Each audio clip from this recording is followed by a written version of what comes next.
Durante este mes de diciembre hemos estado hablando de distintos perfiles de Jesús, de nacimiento, misión de Jesús, propósito de Jesús. La verdad es que han sido varios los tópicos que hemos estado tocando durante el último tiempo. La pregunta es: ¿qué es lo que va quedando? Bueno, la verdad es que hay muchas áreas de la vida de Jesús que podríamos tocar. En estos últimos años se ha puesto muy de moda, diría yo, un concepto que tiene que ver con hacer lo que Jesús hizo. Específicamente en la iglesia Viña, a propósito de un predicador, él trajo ese eslogan, hacer lo que Jesús hizo. Es algo que se predica normalmente, y cuando hablamos de hacer lo que Jesús hizo, estamos hablando de lo sobrenatural de Dios. Estamos hablando de sanidades, estamos hablando de liberaciones, estamos hablando de traer el reino de Dios a la tierra. Eso ha estado muy fundamentado en varias predicaciones, y la verdad que es muy bueno y está bien, porque eso es parte del Evangelio de Jesucristo. Es algo que no solamente debemos conocer quiénes somos cristianos, sino que deberíamos practicarlo. Y si no lo estamos haciendo, deberíamos buscar que esas manifestaciones fueran también parte de nuestra vida y de nuestro servicio al Señor. Pero hay una parte de la vida cristiana que pocas veces se enseña, pocas veces se predica, no al menos en relación a la importancia que sí tiene en la Biblia. Algo que está en la Biblia, en los 4 evangelios, y que nos desafían constantemente. Estamos destinados y somos desafiados a ser la imagen de Dios, a ser como Jesús, a vivir como Jesús vivió. No solamente hacer lo que Él hizo, sino que ser como Él era. Ese es un gran desafío. Cuando hablamos de hacer lo que Jesús hizo, depende más bien de la fe y que de Dios lo haga. Pero cuando hablamos de ser como Jesús era, tiene que ver conmigo, tiene que ver contigo, tiene que ver con tus propias decisiones de adoptar un estilo de vida que sea como el que el Señor pide en su palabra. Jesús es nuestro modelo. Y cuando decimos todo eso, estamos hablando que Él es modelo en todo, no es en una parte, no solamente una parte de la vida de Jesús. Nosotros debiéramos mirar cada área de nuestra vida en el espejo a través de Cristo. Y debiéramos tratar de vivir lo que Él vivió, lo que Él enseñó, lo que Él espera de cada uno de nosotros. Lo que estoy diciendo no es algo que se me ocurrió a mí. Quiero que pienses un poco en esto, medites en esto. En la época de Jesús, estamos hablando del siglo I, eran muy populares los maestros, pero los maestros eran populares también con los discípulos. No había maestros que no tuvieran discípulos, sino ¿cómo podría ser maestro? Y aunque había una diversidad enorme, mucho más de lo que nosotros pensamos, que leemos el Evangelio, enseñaban distintos tipos de filosofía, de doctrina, y tenían su propio grupo de seguidores. Ellos tenían algo en común. Y lo que tenían en común es que todos los maestros tenían discípulos y que siempre se esperaba que los discípulos fueran como el maestro. Ese era el propósito. El propósito es que al escucharlo, al caminar con él, al entender su doctrina, fueran realmente tomando un poco la imagen y la semejanza de su maestro. Y eso era un orgullo también para los maestros. Por eso es que Jesús emplea unas palabras a sus discípulos que tienen este sentido. Esta palabra está en Mateo 10, 24, 25, que cuando Jesús se dirige a sus discípulos y les dice: el discípulo no es más que su maestro, ni el siervo más que su señor, pues bástale al discípulo ser como su maestro. Ese es el propósito. Y al siervo como su señor. Es como Jesús estuviera diciéndolo a ellos y diciéndote a ti y a mí: tienen que entender esto. Ustedes están aquí, ustedes son cristianos para ser alguien como yo soy. Para que no solamente conozcan lo que yo hice, ni lo que yo digo, sino para que lo vivan. Eso es un discípulo. Alguien que es como su maestro.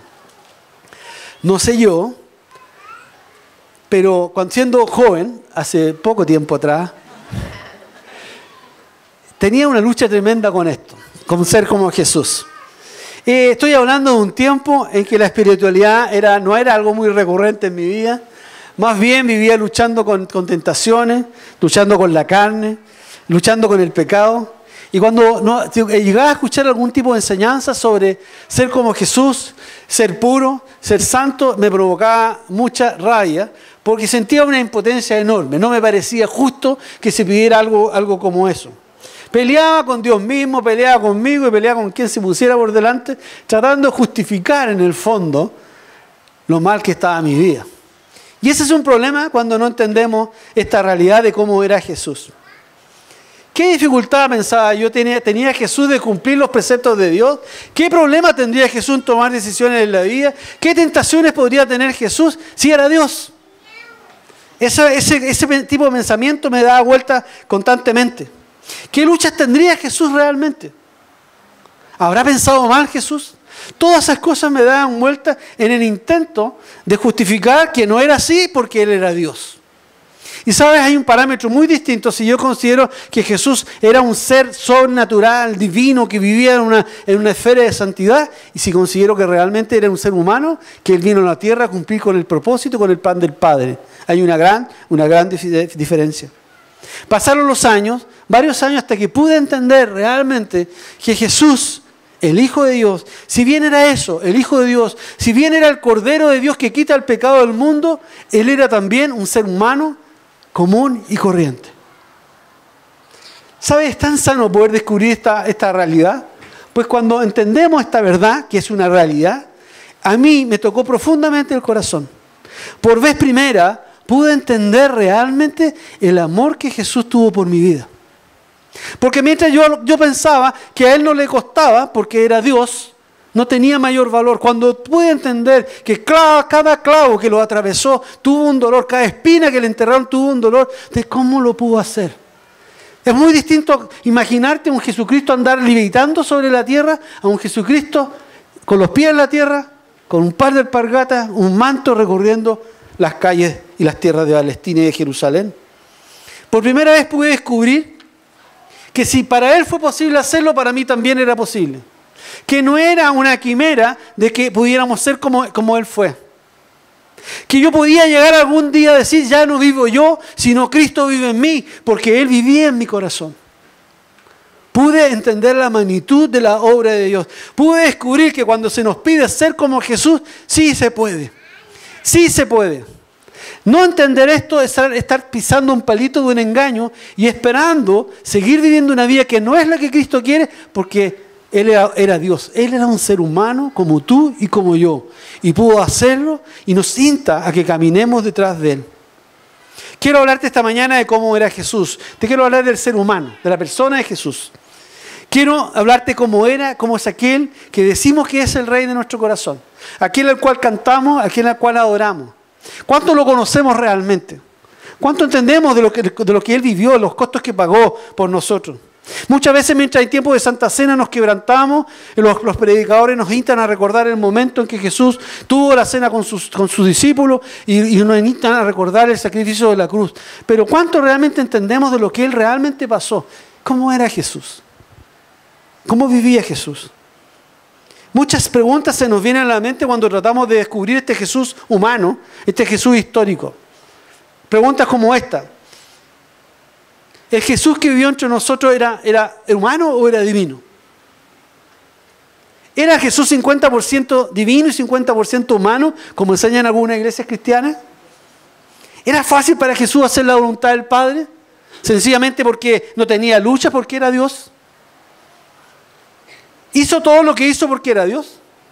Él ayunó 40 días, soportó las tentaciones, Él fue azotado, a Él se le puso una corona de espinas, Él fue traspasado por los clavos, murió en una cruz porque era Dios. Los relatos bíblicos sobre la vida de Jesús, sobre todo el primer tiempo, son muy escasos. Se nos habla brevemente del nacimiento y de los primeros años de vida de Jesús. Pero quiero llamarte la atención a esto, al nacimiento. A pesar de que en el momento del nacimiento, y lo hemos visto en varias predicaciones atrás, el nacimiento de Jesús estuvo rodeado absolutamente por lo sobrenatural, ese bebé que estaba ahí, y hasta los 2 años no hay nada, pero absolutamente nada que nos diga que levitaba, que flotaba, que tocaba a las personas se caían, era un niño, era un bebé común y corriente. Dios es sabio, es tan sabio que en forma notable permite que 2 de los evangelios, 2 de los 4 evangelistas, incluyan la línea genealógica de Jesús, como recordándoles de dónde viene. Los evangelios de Mateo, capítulo 1, Lucas, capítulo 3, trazan el linaje humano de Jesús desde Adán, pasan por Adán, Abraham y David. Es como diciendo, no olviden esto, Él era un ser humano. Él tuvo una madre humana y Él vino a este mundo como un ser humano. Lucas, el evangelista, nos habla de un episodio a los 12 años que vivió Jesús en el templo. Lo deben recordar ustedes. Había la fiesta de la Pascua en Jerusalén y todos venían, todos los pueblos venían a la celebración. Terminada la fiesta, todos se fueron. Iban de vuelta José y María y los hermanos, de vuelta a su tierra natal. Cuando a los 3 días, dicen los evangelios, se dan cuenta que Jesús no está. El joven Jesús se perdió. ¿Dónde estará? Yo me voy a imaginar la desesperación de los padres, empezar a buscar entre la romería de gente que iba ahí con animales, carros, etcétera, etcétera, para llegar a la conclusión que él no estaba ahí. ¿Y qué nos dice Lucas? Que él fue encontrado días después, sentado, escuchando a los doctores de la ley, estaba en medio de ellos. Quiero que piensen en esto. ¿No hacen los adolescentes cosas como esas, así como tan locas como esas?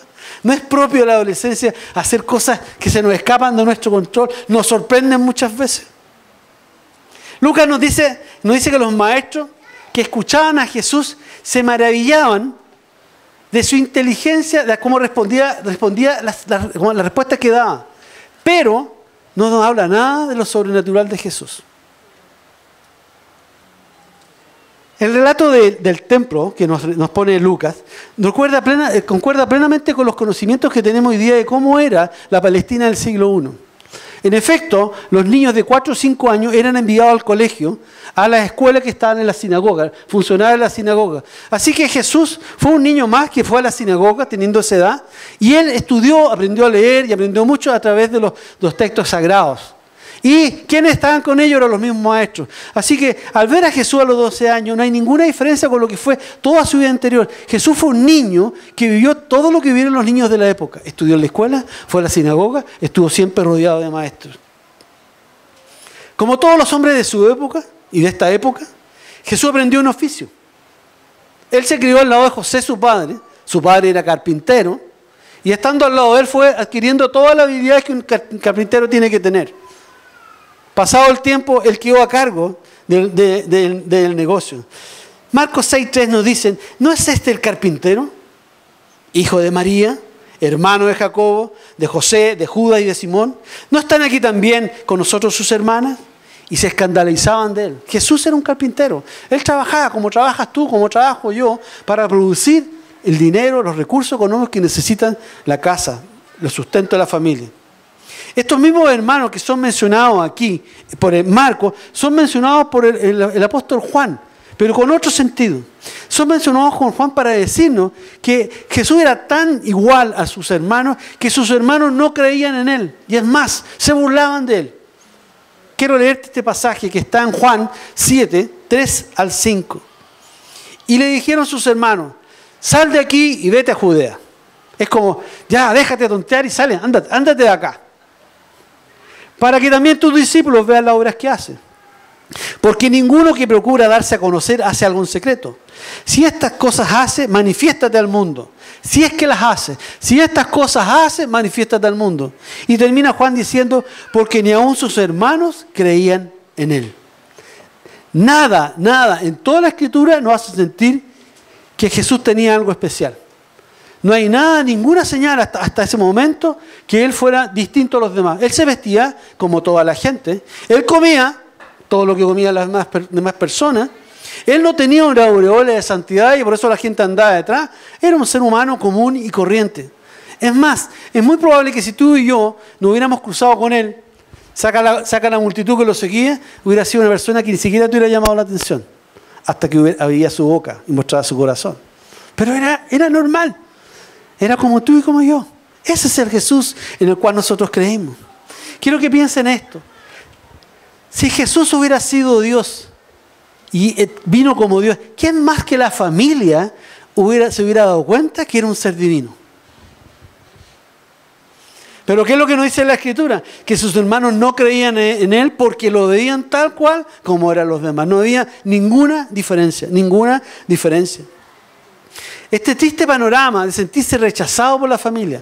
Piensa en Jesús. Él está ahí. Está contando una verdad. Está diciendo lo que Él es, lo que Él piensa, lo que Él viene a hacer. Y ve que sus hermanos, su familia, se ríen de Él. ¿Cómo se habrá sentido? Pero la Biblia nos dice que este triste panorama cambió. Hechos 1:4 nos informan que María y sus hermanos estaban ahí, en el aposento alto, junto a los otros discípulos, esperando que viniera el Espíritu Santo. Jesús había hecho su obra. Jesús había muerto y resucitado. Y su familia al fin pudo creer que era Jesús, el Hijo de Dios.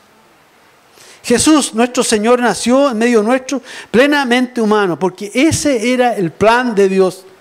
Piensa lo siguiente, ¿de qué hubiera servido que Jesús se hubiera quedado allá en los cielos, sentado a la diestra de Dios, para ser Salvador del mundo? Ni siquiera lo hubiéramos conocido, no hubiéramos sabido qué es lo que piensa, no hubiera sabido cómo llegamos, cuál es el camino para llegar al Padre. Pero también quiero que piensen en esto. ¿De qué hubiera servido que Jesús hubiera venido como un superstar? Hubiera venido lleno de poderes. ¿Qué es lo que hubieras pensado tú y yo? Pero me está pidiendo esto, pero él es Dios. Pero Jesús vino como tú, Jesús vino como yo, común y corriente. Jesús incluso prefirió llamarse a sí mismo Hijo del Hombre. De María, su madre, heredó la naturaleza humana. Y cuando digo la naturaleza humana, heredó también, así como las cualidades, las debilidades, lo que son tan propios de nosotros los seres humanos. Y fue tentado en todo según nuestra semejanza, pero sin pecar. Ni una sola vez. Esto es lo que nos dice el escritor de Hebreos respecto a Jesús. Escrito está por lo cual debía ser en todo semejante a sus hermanos. Lo que está diciendo hoy Hebreo es él debía ser igual a sus hermanos, debía tener la misma sustancia, la misma naturaleza que sus hermanos. Pero pues en cuanto él mismo padeció siendo tentado, es poderoso para socorrer a los que son tentados. Así como él pudo hacerlo, siendo un ser humano, también pueden hacerlo los demás, los que creen en él. Ese es el mensaje que encontramos en Hebreo. ¿Qué marcó entonces la diferencia en la vida de Jesús? ¿Por qué fue capaz este hombre común y corriente en iniciar un día en ministerio, en salir a predicar por las calles? Multitudes lo seguían, aparecieron los milagros, las expulsiones de demonios, resucitaciones, familias restauradas. ¿Qué es lo que marcó la diferencia en la vida de Jesús? Uno de los pocos eventos que es mencionado por los 4 evangelistas es el momento del bautismo. El momento del bautismo es la clave que marca el gran cambio entre Jesús el carpintero y el Hijo de Dios y el Mesías. La Biblia nos dice en los evangelios que cuando Jesús estaba siendo bautizado, una voz se escuchó de los cielos que decía: este es mi Hijo amado, en él estoy complacido. Y mientras eso sucedía, dice que vino el Espíritu Santo en forma de paloma y se posó sobre él. Padre, Hijo y Espíritu Santo juntos en ese momento histórico. Desde ese momento la vida de Jesús nunca más fue lo mismo. Desde ese momento la vida de Jesús fue transformada a tal punto que pasó de ser un ser humano común y corriente a ese ser sobrenatural que amamos, conocemos, a donde los demonios se detenían, donde los enfermos eran sanados, donde los muertos resucitaban, donde la gente se convertía. El poder del Espíritu Santo estaba en él. Es tan así que el Espíritu Santo lo llenó tanto de eso que nosotros tenemos que entender que ese mismo Espíritu Santo está disponible para ti, está disponible para mí. No hay ninguna diferencia. Y Él se los dijo a sus discípulos: no se conformen con lo que ven conmigo, porque recibiréis poder cuando venga sobre vosotros el Espíritu Santo y me seréis testigos en Judea, en Samaria, hasta lo último de la tierra. Así que es para todos nosotros. No hay diferencia, ninguna. Somos seres humanos como lo era Jesús, pero con el poder de Dios somos transformados para la gloria de Dios. El momento del bautismo de Jesús no solamente transformó a Jesús de carpintero al Mesías, el Hijo de Dios, sino que lo obligó a tomar decisiones humanas. A veces pensamos que Jesús nunca tuvo problemas. Piensas que tus decisiones tú eres el único o la única que tiene que tomar decisiones. Yo pienso eso así que, ¿por qué tengo que pasar yo por esto? ¿Estás sorprendido pensando algo como eso? Él tuvo que tomar decisiones no tan fáciles. Una vez que viene el Espíritu Santo sobre él, ese fue el momento en que Jesús decide definitivamente abandonar su casa. No fue fácil, porque él vivía con María viuda y con hermanos menores. Probablemente hasta ese momento era el sustento económico de la casa. Y como ser humano que era, de haber sentido pasión, recuerdos, de haber hecho muchos recuerdos en esa casa. A mí me parece ver a Jesús saliendo la última noche que salió de ahí, cerrando la puerta y alejándose y dándose vuelta para mirar la casa donde él creció, donde él se transformó de un niño en un joven y en un hombre adulto. Con seguridad en su corazón de haber tenido congoja de dejar a su madre y dejar a su hermano. No fue fácil. Ese fue el momento en que también decidió que ya no iba a depender más del trabajo del carpintero.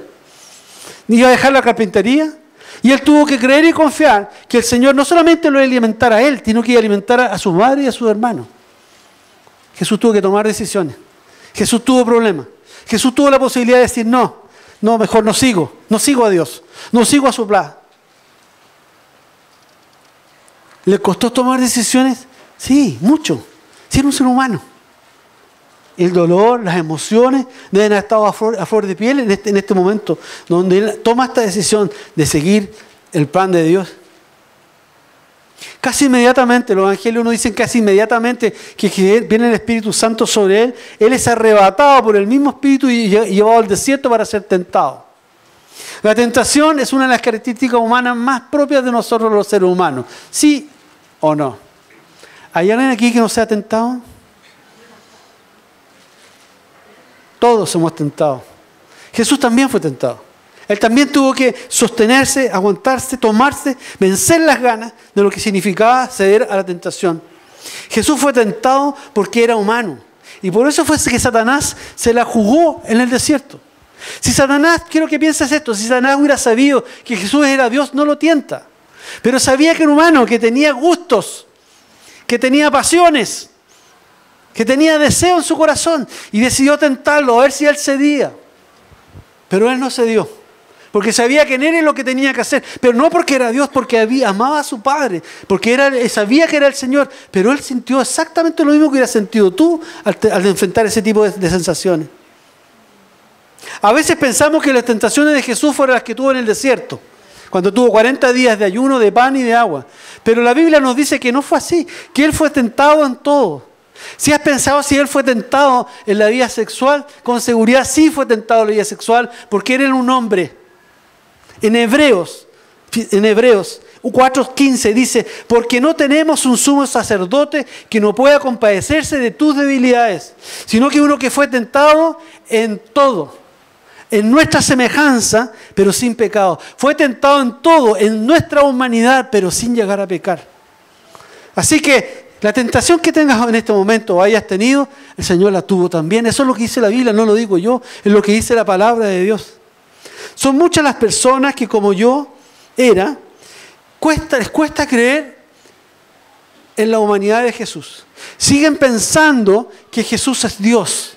Y efectivamente en alguna medida lo es, pero no vivió su vida terrenal como Dios, lo vivió como Jesús. Lo ven tan perfecto, lo ven tan puro, lo ven tan santo, que se comparan y dicen, yo jamás voy a lograr eso. No, Jesús era así porque era Dios. No es así. Esas son unas mentiras más grandes que el enemigo nos pone. Porque cada vez que colocamos esa justificación, cedemos al pecado y a la tentación. Cedemos al camino que Dios nos dijo que teníamos que seguir y seguimos pensando que no vamos a poder porque no creemos que Jesús lo vivió tal como tú y tal como yo. Quiero que piensen en este minuto, ¿qué es lo que te está complicando más en este momento? O en este año, o mañana, ¿qué tienes que enfrentar? Te puedo decir una cosa con seguridad, Jesús la enfrentó. Él la vivió. Y venció. No hay nada, absolutamente nada que él no le haya tocado vivir ni enfrentado. Esta imposibilidad de creer en la humanidad de Jesús, yo creo que hay un pasaje del apóstol Pablo que no habla tan claro de esto, que no deja sombra de duda. Te lo quiero leer esta mañana. Filipenses 2, del 5 al 8. Dice así, haya pues en vosotros este sentir que hubo en Cristo Jesús, el cual siendo en forma de Dios, no estimó ser igual a Dios como cosa a que aferrarse, sino que se despojó a sí mismo, Él se despojó de su omnipotencia, se despojó de la omnisciencia, se despojó de la omnipresencia para ser un ser humano común y corriente. Ese es el sentir. Él se despojó a sí mismo. ¿Qué sigue diciendo el apóstol? Tomando forma de siervo, hecho semejante al hombre y estando en la condición de hombre. Se humilló a sí mismo, haciéndose obediente hasta la muerte de cruz. Este versículo escrito por Pablo nos asegura que Jesús vivió entre nosotros como un ser humano. No hay ninguna duda de que es así. Y Él vivió y Él pasó por todas las cosas que nosotros, cualquiera de nosotros seres humanos, pasamos. Vivió, sintió, pensó, lo mismo que vivimos nosotros. Así que no creemos en un Señor y un Dios que sea ignorante de lo que está pasando o lo que estamos viviendo. Él ya lo hizo. Él ya venció lo que tú estás pasando. En Él tienes la victoria. Como cualquier ser humano, Jesús solo pudo estar en un lugar al mismo tiempo. ¿Cuántas veces te ha pasado que tienes tanto apuro, tanto que hacer, tu agenda, que te gustaría, ¿no es cierto, Carla, estar aquí y estar allá? ¿Cuántas veces nos pasa eso? Pensamos a veces que Jesús podía hacerlo. No podía hacerlo. Él podía estar en un solo lado nomás. Estaba absolutamente limitado. Un pasaje que nos habla con mucha claridad que Jesús carecía de la omnipresencia es el conocido pasaje de Lázaro. Cuando Lázaro enferma, Marta y María envían a buscar a Jesús. Jesús con sus discípulos recibe la noticia que su amigo Lázaro en Betania estaba grave y que se tenía que ir porque se iba a morir. Jesús decide quedarse ahí, pero cuando llega Lázaro ya ha muerto. Y Marta, una de las hermanas, se acerca a Jesús y le declara lo siguiente: si hubieses estado aquí, mi hermano no habría muerto. Si hubieses estado aquí, mi hermano no habría muerto. Mas ahora sé que todo lo que pida a Dios, Dios lo dará. Jesús no pudo estar en dos lugares, porque no era omnipresente, porque era un ser humano, como tú y como yo.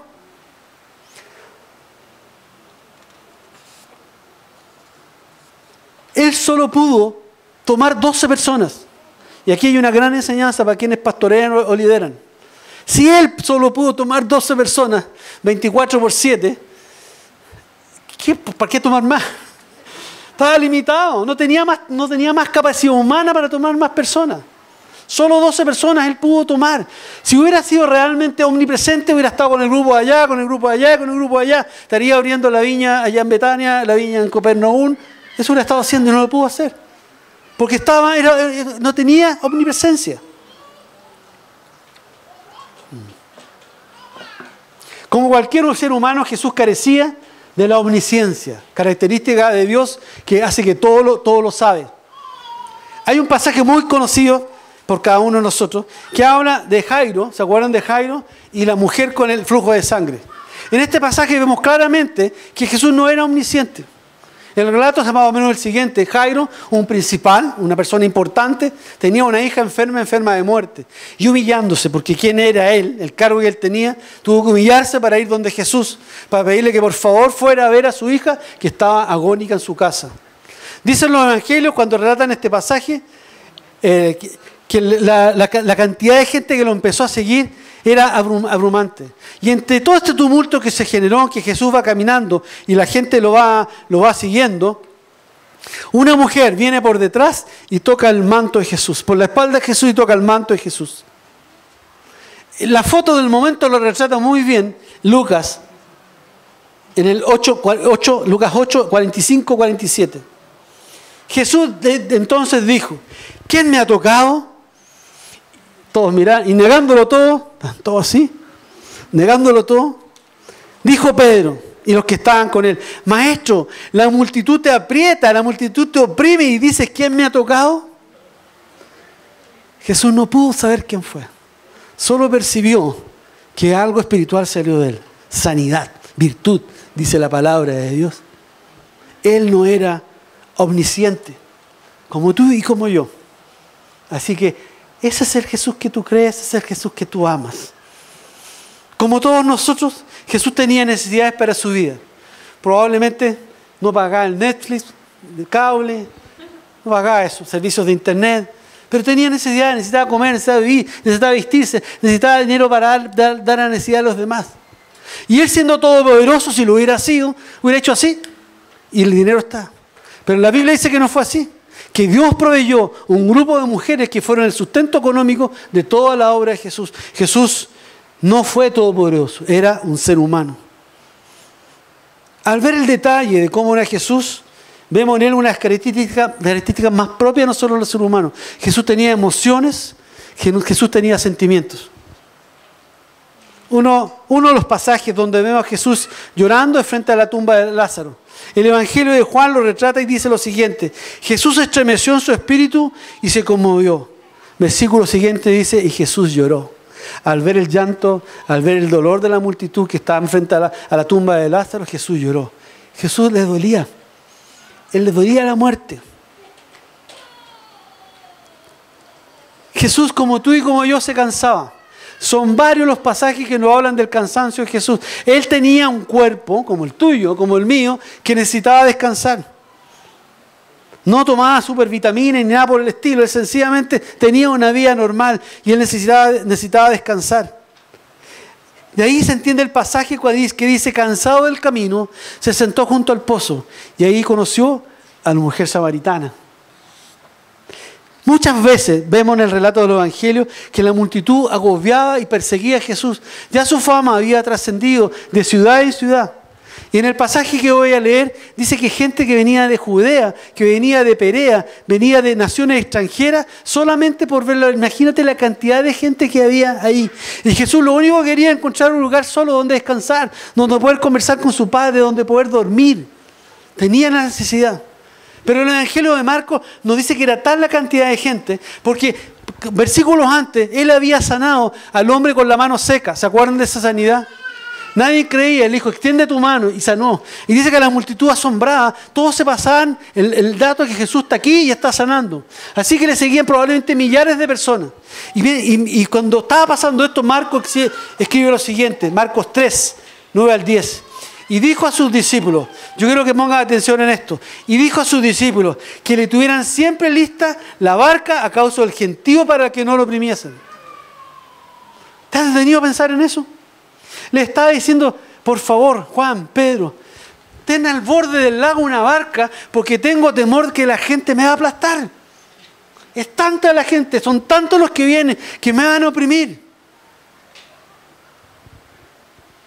Y continúa Marcos diciendo, porque había sanado a muchos, de manera que por tocarle, cuantos tenían plagas, caían sobre él. ¿Alguna vez pensaste a Jesús en el suelo con gente encima? Y él tratando de salir porque tenía que respirar. Es fuerte. Pero ese era tu Señor. Ese es mi Señor. Eso le tocó vivir. ¿Cómo en su humanidad Él no tenía estas cualidades de Dios? ¿Cuánto se habrá dolido no poder tocarlos a todos? Yo pienso en eso. Pienso que muchas veces haber quedado frustrado de no haber podido extender ahí, tocar ese que está por allá. Porque estaba limitado a vivir como un ser humano. Impaciencia. En su esfuerzo por enseñar a sus discípulos las verdades del reino, que las entendieran, que las practicaran y las vivieran, muchas veces Jesús se cansó. ¿Te pasa a ti? ¿Te pasa de repente que alguien, no mires para el lado, le dice una vez, 2 veces, 3 veces, 4 veces, y al final dice, ¿hasta cuándo? A Jesús le pasó. ¿Hasta cuándo os he de soportaros? Marcos 9:19. Eso está en varias partes, no es la única parte. Cansado, impaciente, hastiado. Pero yo creo que los 2 últimos sentimientos y emociones son los que más deben haberlo afectado. Porque las cosas lo afectaban. La frustración y el dolor. La frustración y el dolor. A mí me afecta mucho la frustración y me afecta el dolor. Por eso tiendo a pensar que Jesús fue lo mismo. Al ver la actitud de las personas, al ver la reacción de las personas a las verdades eternas, a los milagros que veían, y al ver que aún así esas personas seguían dudando, seguían no teniendo frutos en sus vidas, a él le provocaba una intensa frustración en su corazón.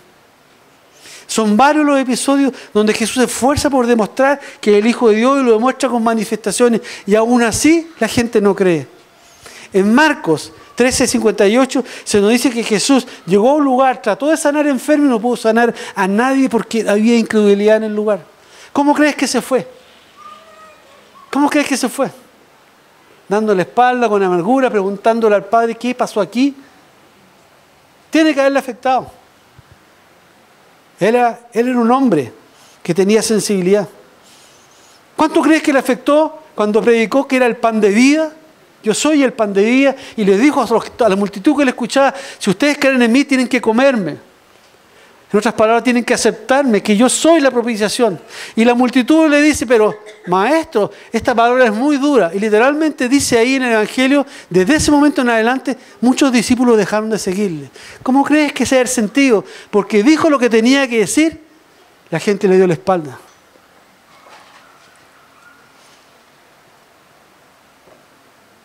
La soledad y el abandono. No estuvieron ausentes de la vida de Jesús. En los últimos momentos de vida de Jesús, ya faltaba muy poco para ser arrestado, Él como nunca necesitaba que seres humanos estuvieran cerca de Él. Y Él pensó en estas 3 personas, las he tenido más cerca, son las que me conocen más, son más mis amigos, se la van a jugar por mí. Y le dice a Pedro, Juan y Jacobo, lo único que necesiten, que en este tiempo en que voy a ser arrestado y que voy a ir a la cruz, necesito que oren por mí para que yo pueda aguantar esto que me toca vivir. Los evangelios nos dicen que Pedro, Juan y Jacobo, cansados del quehacer del día, se durmieron. 3 veces le dijo Jesús que velaran por él. Las 3 veces fallaron. Y el evangelio nos dice que al momento de ser Jesús arrestado, en ese mismo momento que está ahí, Jesús sufrió algo que es muy doloroso. Si tú lo has vivido con un familiar, con el marido, con la esposa, con un amigo profundo, muy cercano, sufrió traición. La traición es una de las cosas peores que nos puede pasar al ser humano, porque alguien que tú le diste todo, hace algo por detrás, por la espalda, para dañarte. En ese momento se le acerca a uno de los que amaba, con uno con los cuales compartió su vida, para entregarle. Y Jesús le dice, Judas, con un beso, entregas a tu maestro. Dolor. Y los evangelios nos terminan diciendo que en ese momento, cuando Jesús es arrestado, todos los que dijeron, Señor, contigo hasta la muerte, no, yo voy, yo te sigo, soy tu discípulo, no quedó ninguno. Ninguno. Cuando él más necesitaba que estuvieran cerca de él, ninguno. Los evangelios nos dicen que solamente Juan estuvo en la cruz. El único. ¿Y dónde estaban los otros días? ¿Dónde estaban los que decían que él era el maestro, que era su Señor? Los que decían que era el rey de su corazón, ¿dónde estaban? ¿Cuánto habrá sufrido Jesús en ese momento? El desengaño, el dolor, la soledad. No sé qué experimentas tú a conocer a este Jesús. No sé si te pasa algo distinto. No sé si puedes percibir, aunque sea un poco más, de su dolor, de su sacrificio, lo que Él tuvo que pasar, sencillamente para venir a esta tierra a traer el mensaje y la salvación, a hablarnos del Evangelio, a hablarnos, decirle que existe un Padre que nos ama y que Él es el camino al Padre, que Él es el camino a la verdad y la vida, que todos podemos llegar a vivir con Él a través de Él. No fue fácil. Para nada fácil. Tuvo un costo muy fuerte. Él se hizo humano por ti y por mí. Yo quiero que piensen un segundo. Él era un ser divino. Él era un ser divino. Y Él decidió meterse en un cuerpo mortal. ¿Logras pensar el concepto? Porque este es un concepto. Lo que significa algo que tiene una característica eterna, siempre viva, se pone en un cuerpo mortal. Por ti y por mí se hizo, Él que era la vida se hizo muerte. Logras darte cuenta que para Él el gozo y la alegría era estar en la presencia de Dios, como lo que te pasa a ti cuando viene el Espíritu Santo y te toca, tú lo único que quieres es estar ahí, yo no me quiero mover de aquí. Él vivía así y decidió dejar todo eso atrás. La oración de Juan, la última oración en Juan, cuando Jesús ora por sus discípulos, nos muestra, es como un foco de lo que sentía Jesús. Cuando Él dice, Padre, quiero tener la gloria que tuve contigo antes de la fundación del mundo. Es como Jesús diciendo, Padre, yo vine por obediencia, pero yo nunca quise sacar y salir donde yo estaba, pero vine por amor. Pero no fue fácil. Nunca fue fácil, nada fue fácil. Fue un hombre de multitudes y fue un hombre de adversarios. Fue un hombre que gente lo amaba y otros lo odiaban. Una vida entregada por amor, por ti y por mí. Ese es el Jesús real. Ese es el Rey de tu corazón. Ese es aquel que tú dices que es mi Señor. Esa persona es la que se entregó por ti y por mí. Y esa es la persona que te pide a ti y a mí ser como Él. Caminar detrás de Él. Él nunca ofreció vida feliz ni perdonazo. Él dijo que iba a ser suficiente para que las circunstancias que tengamos en la vida. Él nunca dijo que no iba a haber problemas en nuestra vida por ser cristianos. Él dijo que iba a haber, pero que en Él tendríamos el consuelo, tendríamos el apoyo y tendríamos la ayuda. Ese es el Jesús en el cual tú crees. Al venir a este mundo, Jesús lo dejó todo. Literalmente lo dejó todo. Por eso era plenamente humano. Él se despojó de los atributos de Dios. Se despojó de todo el poder que tenía, de la omnisciencia, de la omnipresencia de Dios, para ser un ser humano común y corriente y vivir una vida perfecta. Como dice, fue tentado, pero nunca pecó delante de Dios, para poder ser el Cordero de Dios perfecto, sin tacha, que pudiera pagar la justicia de Dios por ti y por mí, por la humanidad. No había ser humano alguno que pudiera hacerlo. Todos pecaron, por cuanto todos pecaron y fueron destituidos de la gloria de Dios. Y Él se tuvo que hacer hombre para, siendo hombre, poder cumplir con la ley de Dios. Pero costó harto. La historia de Jesús no termina ahí, porque los evangelios nos dicen que si bien es cierto que Jesús murió, también resucitó. Y Él está vivo y Él está aquí esta mañana contigo y está con nosotros cada día de nuestras vidas. Él está en medio nuestro. Él no está colgando en una cruz. Por eso no va a haber aquí una cruz con un Cristo colgando, porque Él se bajó de la cruz Y Él vive y está centrado en esta de Dios y Él se mueve donde hay 2 o 3 reunidos en su nombre, ahí está el Señor. Él no tiene una tumba. No hay tumba para Jesús. No hay como otras religiones, romerías, peregrinaciones a ir a ver y adorar la tumba. Él está aquí para que le adores hoy día. Él está aquí, Él vive en tu corazón. Para que hoy día levantes tus manos, tu corazón con gozo y alegría a Él. Él está vivo, Él resucitó. Él ya no es el ser humano que anduvo con todas las debilidades humanas sobre la tierra. De hecho, Jesús mismo, después de su muerte, apareció a sus discípulos y antes de ascender a los cielos, les dice a ellos: toda potestad me es dada en el cielo y en la tierra. Toda potestad me es dada en el cielo y en la tierra. Ya no es el Jesús antes de morir. Mateo 28, 18. Este es el Jesús que está vivo hoy. Nunca antes de la muerte Jesús declaró que Él tenía esa potestad. Nunca, porque no la tenía, porque era humano. Pero ahora ya venía un cuerpo transformado y ahora toda potestad está sobre Él y la tiene para entregársela a ti y a mí. No es para guardársela, es para que nosotros podamos vivirla, cada uno de nosotros. Hoy Él no es solo Jesús el carpintero, Él es el Salvador del mundo. Él es el Señor, Él es Dios. De hecho, Pablo lo dice claramente en su palabra en Colosenses. En Él habita corporalmente toda la plenitud de la deidad. Colosenses 2, 9 y 10. Él no es un profeta maravilloso que varias religiones reconocen, tratando de agonarse al cristianismo. Le han ido subiendo cada vez más el nivel. No, Él es el Señor, Él es el Salvador, Él es la vida, Él es la paz. Ese es el príncipe, admirable consejero, el príncipe de paz. Él lo es todo y por todo. En Él y por Él existe y subsiste todo lo que nosotros vemos. Es el Señor. Es el Señor, es el Maestro, es el Salvador. Pablo nos dice que en Él habita corporalmente toda la plenitud de la deidad, pero también agrega: y vosotros estáis completos en Él. No es para Él, es para ti. Es para ti, Carlos, es para ti, Pati, para ti, Antonio. Él es Dios.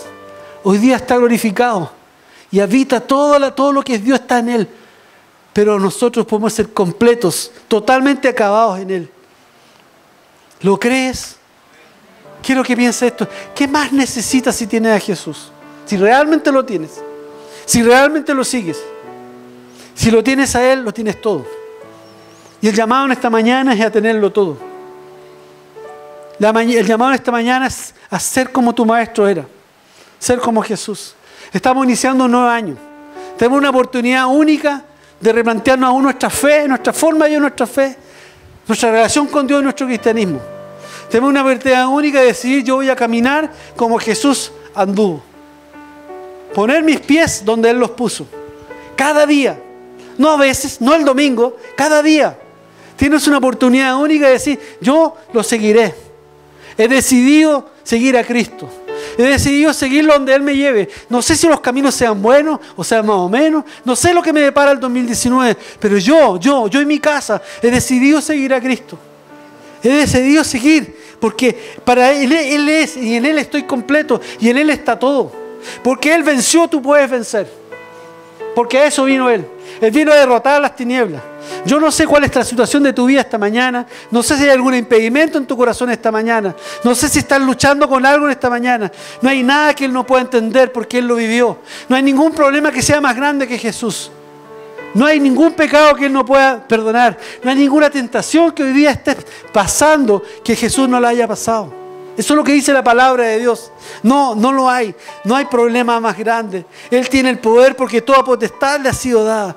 No hay pecado oculto, ni nada horrible que podamos haber hecho que no pueda ser perdonado por el amor de Dios.